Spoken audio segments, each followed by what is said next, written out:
हम सब ने स्नो वाइट की कहानी तो सुनी है, लेकिन रवेना के पास जो जादुई मिरर था उसके पीछे कैसी सच्चाई थी, ये कोई नहीं जानता था। यहीं से ये कहानी एक बिल्कुल नए मोड़ के साथ शुरू होती है। शुरू में हमें एक मासूम लड़की फ्रेया दिखाई देती है, जिसे अपने प्रेमी से एक पत्र मिलता है। उस लड़के ने उसे भरोसा दिया था कि वो फ्रेया से शादी करेगा, उसे अपने साथ लेकर दूर किसी शांत जगह पर जाएगा और दोनों अपने बच्चों के साथ एक नई जिंदगी शुरू करेंगे। फ्रेया उस पत्र को पढ़कर खुश होती है और अचानक भागती हुई अपने कास्टल में लौटती है, क्योंकि उसकी नवजात बच्ची वहीं थी। लेकिन फ्रेया को नहीं पता था कि आज ही उसकी बच्ची का आखिरी दिन साबित होगा। कास्टल के अंदर पहुंचते ही फ्रेया देखती है कि जिस इंसान से वो प्यार करती थी, जिसने उसे वादे किए थे, उसी ने उसकी बच्ची को आग में झोंक दिया है। उसी पल फ्रेया का दिल टूट जाता है। वो दहशत और सदमे से कांपने लगती है। रवेना, जो पहले से ही अपनी डार्क पावर्स का इस्तेमाल करती थी, इस घटना को देख मुस्कुराती है, क्योंकि यही वह पल था जब फ्रेया का दर्द, उसकी बिखरी हुई आत्मा, उसके अंदर छिपी हुई आइस मैजिक को जागृत कर देता है। उसी दिन से फ्रेया अपनी आइस आर्मी बनाना शुरू करती है, जिसमें सबसे शक्तिशाली दो सिपाही थे, एरिक द हंट्समैन और सारा। एरिक और सारा अपनी बहादुरी और ताकत के दम पर फ्रेया की पूरी सेना में सबसे आगे खड़े रहते थे। लेकिन उन्हें एक बात का पता था, फ्रेया के किंगडम में एक ही सख्त नियम था, किसी भी हाल में प्यार मत करो। लेकिन एरिक और सारा के दिल पर किसका बस चलता है। दोनों एक दूसरे से चुपके से प्यार करने लगे थे। दोनों ने गुप्त रूप से शादी भी कर ली थी, लेकिन उनकी खुशियां ज्यादा देर टिक नहीं पाई, क्योंकि फ्रेया ने ये सब देख लिया था। वो प्यार को नफरत करती थी, क्योंकि उसने अपना प्यार खोया था। इसलिए वो एरिक और सारा को सजा देने का फैसला करती है। फ्रेया अपने नए सोल्जर्स को आदेश देती है कि no huntsman will escape love. अगर तुम बच सकते हो, तभी साबित होगा कि प्यार की कोई जगह नहीं है। फिर एरिक और सारा को अपनी जान बचाने के लिए अपने ही साथियों से लड़ना पड़ता है। दोनों बहुत ताकतवर थे, इसलिए एक एक को हराते चले जा रहे थे। लेकिन फ्रेया को ये मंजूर नहीं था। उसने अपने जादू से उनके बीच एक बर्फ की दीवार खड़ी कर दी। एक तरफ एरिक था, दूसरी तरफ सारा। एरिक देखता है कि उसकी सारा दुश्मनों से घिरी हुई है। वो डर के मारे उसकी तरफ भागना चाहता है, लेकिन बर्फ की दीवार टूट नहीं पाती। उसी पल एरिक की आंखों के सामने सारा को गिरते हुए देखता है। वो समझता है कि सारा मर चुकी है। एरिक खुद भी गंभीर रूप से घायल कर दिया जाता है और फ्रेया के सिपाही उसे उठाकर बर्फीली नदी में फेंक देते हैं। इस तरह एरिक की दुनिया एक ही पल में तबाह हो जाती है। लेकिन कहानी यहीं नहीं रुकती। इसके बाद कहानी सीधे वहां जाती है जहां कुछ सैनिक उस मैजिक मिरर को लेकर चर्च की तरफ जा रहे होते हैं। जंगल के बीच से गुजरते हुए वे मिरर को सुरक्षित चर्च पहुंचाने की कोशिश कर रहे थे, क्योंकि ये वही दर्पण था जिसने स्नो वाइट की तबीयत बिगाड़ दी थी। लेकिन रास्ते में उन सैनिकों के साथ एक भयानक हादसा हो जाता है। कोई नहीं जानता कि उन पर किसने हमला किया। बस चीखें सुनाई देती हैं और सारा काफिला, पूरा मिरर एस्कॉर्ट अचानक से गायब हो जाता है। कहानी फिर किंग विलियम की तरफ मुड़ती है, जो अब स्नो वाइट का पति और उसके राज्य का शासक था। विलियम खुद जंगलों में भटकते हुए एरिक हंट्समैन को ढूंढ लेता है। विलियम तुरंत उसे बताता है कि स्नो वाइट बहुत बीमार हो चुकी है। मिरर बार बार उसकी तरफ खींच रहा है और जैसे जैसे मिरर की शक्ति बढ़ रही है, स्नो वाइट की हालत और बिगड़ती जा रही है। विलियम कहता है, मिरर को चर्च लेकर जाने वाली पूरी सेना गायब हो चुकी है। स्नो वाइट चाहती है कि तुम ही उसे ढूंढो, क्योंकि रवेना की छाया फिर से लौट सकती है। और इस मिशन में उसका साथ देते हैं दो बौने, नियॉन और ग्रिफ, जो जंगल के हर कोने को जानते थे। यहीं से मिरर की असली खोज शुरू होती है। एरिक और नियॉन जंगल के भीतर जाते हैं और देखते हैं कि सैनिकों की पूरी टीम मारी जा चुकी है। वो समझ नहीं पाते कि उन्हें किसने मारा।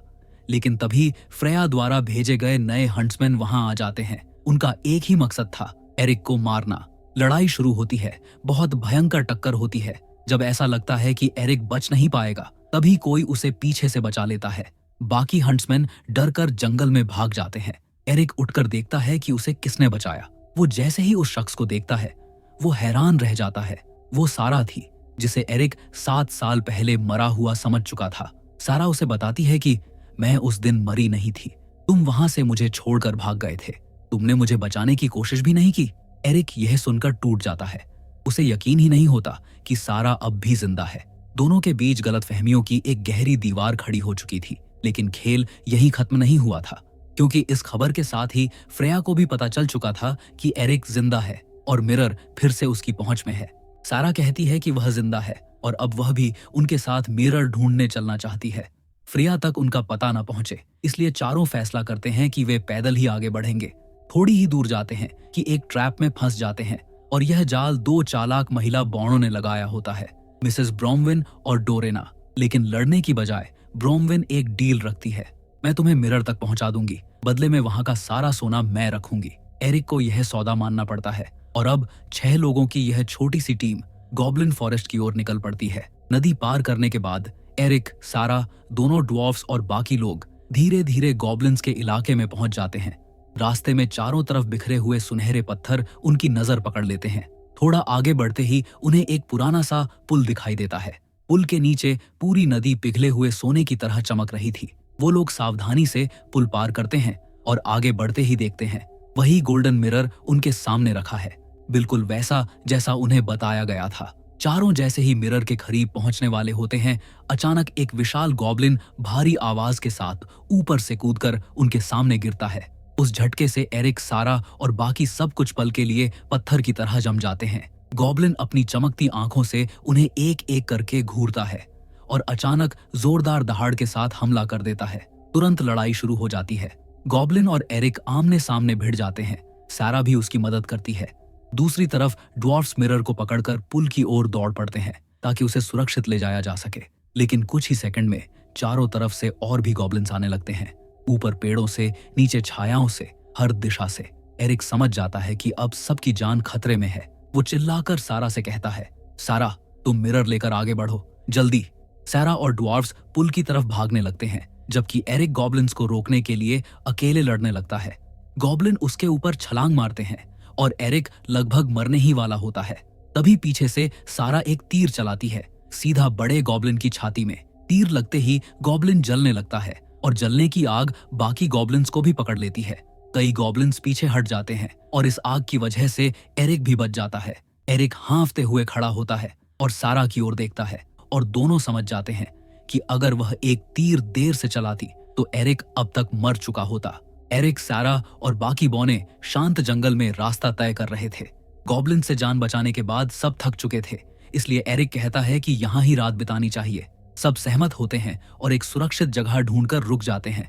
सुबह होने लगती है, ठंडी हवा चलने लगती है, पेड़ों पर बर्फ जमने लगती है और मौसम अचानक सर्दियों जैसा हो जाता है।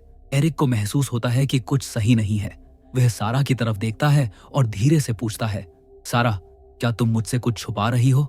सारा की सांस अटक जाती है, लेकिन जवाब देने से पहले ही पूरा जंगल हिल उठता है।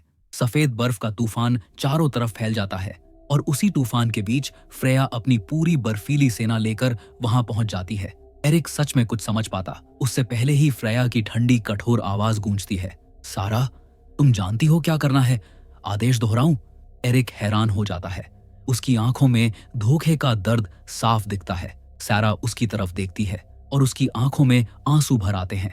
वो मजबूर है, टूट चुकी है, लेकिन फ्रेया की जादुई पकड़ में है। एक पल में सारा तीर निकालती है, धनुष तानती है और बिना झिझक सीधे एरिक के सीने पर तीर चला देती है।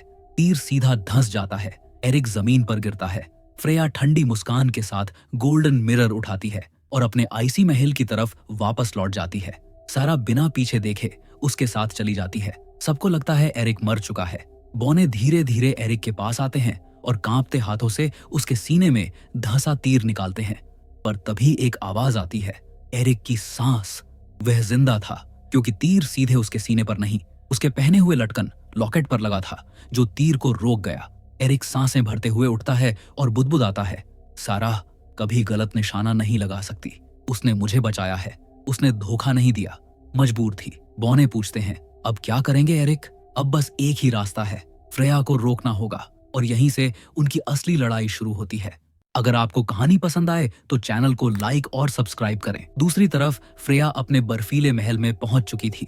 सिंहासन कक्ष की ठंडी खामोशी के बीच वह उस जादुई मिरर के सामने खड़ी होकर पूछती है, बताओ सबसे ज्यादा खूबसूरत कौन है? और उसी पल मिरर की सुनहरी सतह पिघलने लगती है, धुआं उठता है और अचानक उसके भीतर से कोई बाहर उभरने लगता है। वह और कोई नहीं, उसकी बहन रवेना थी। फ्रेया उसे सदमे में घूरती रह जाती है। रवेना मुस्कुराती है, आगे बढ़ती है और कहती है, मुझसे डरने की जरूरत नहीं फ्रेया, अब हम दोनों मिलकर इस दुनिया पर राज करेंगे।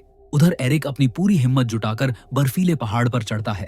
तूफानी हवाएं, फिसलते पत्थर, लेकिन वो पीछे नहीं हटता। अंत में एक ऊंची चट्टान से छलांग लगाकर वो सीधे फ्रेया के महल की छत पर उतरता है, मौत से बाल बाल बचते हुए। इसी बीच दोनों बौने बच्चों का वेश बनाकर महल में घुसने की कोशिश करते हैं, लेकिन गार्ड्स को शक हो जाता है और वे दोनों पकड़े जाते हैं। एरिक चुपके से महल के भीतर घुस चुका था और सही वक्त पर दोनों बौने भी गार्ड से भिड़कर उसे रास्ता साफ कर देते हैं। फ्रेया अपने दरबार में नए बच्चों, नई सेना को संबोधित कर रही थी। उधर एरिक छिपकर मौका देख रहा था।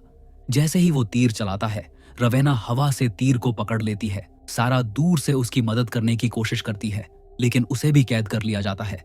महल के गार्ड्स एरिक को पकड़कर फ्रेया के सामने घसीट लाते हैं।